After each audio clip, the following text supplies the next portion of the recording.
అన్నవరం దేవస్థానం ముఖద్వారం అండి. ప్రయాణం ఎంత బిజీగా ఉన్నా అన్నవరం వచ్చిన ప్రతిసారి నేను తప్పకుండా ఒక పని చేస్తాను.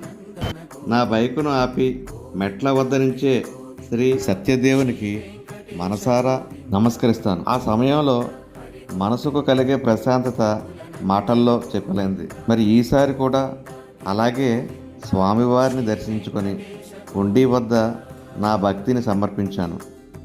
ఆ తర్వాత ప్రసాదం కౌంటర్ వైపు నడిచాను. అక్కడ భక్తులు ఎంతో భక్తి శ్రద్ధలతో ప్రసాదాలు కొనుగోలు చేస్తూ కనిపించారు. గోధుమ నూక ప్రసాదం, బంగీ ప్రసాదం అందుబాటులో ఉన్నాయండి. ప్రసాదం ప్యాకెట్ వచ్చి 20 రూపాయలుగా దేవస్థానం వారు నిర్ణయించారు. ఆ పవిత్రమైన వాతావరణాన్ని గుర్తుగా ఉంచుకోవాలని ఒక చిన్న సెల్ఫీ వీడియో కూడా తీసుకున్నాను. అనంతరం ప్రసాదాలు కొనుగోలు చేశాను.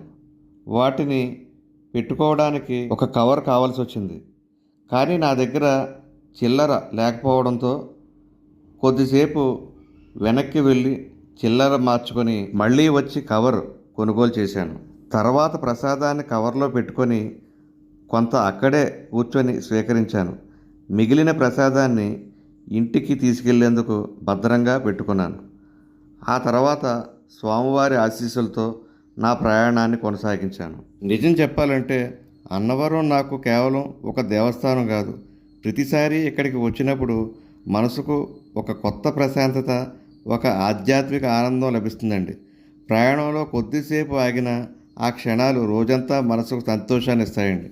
మరి మీకు కూడా అన్నవరం వచ్చినప్పుడు ఇలాంటి మనశ్శాంతి, ఆధ్యాత్మిక అనుభూతి కలుగుతుందా? మీ అనుభవాలను కామెంట్ బాక్స్లో తప్పకుండా పంచుకోండి. జై Veera Venkata Satyanarayana Swamy. Thank you very much for watching this video.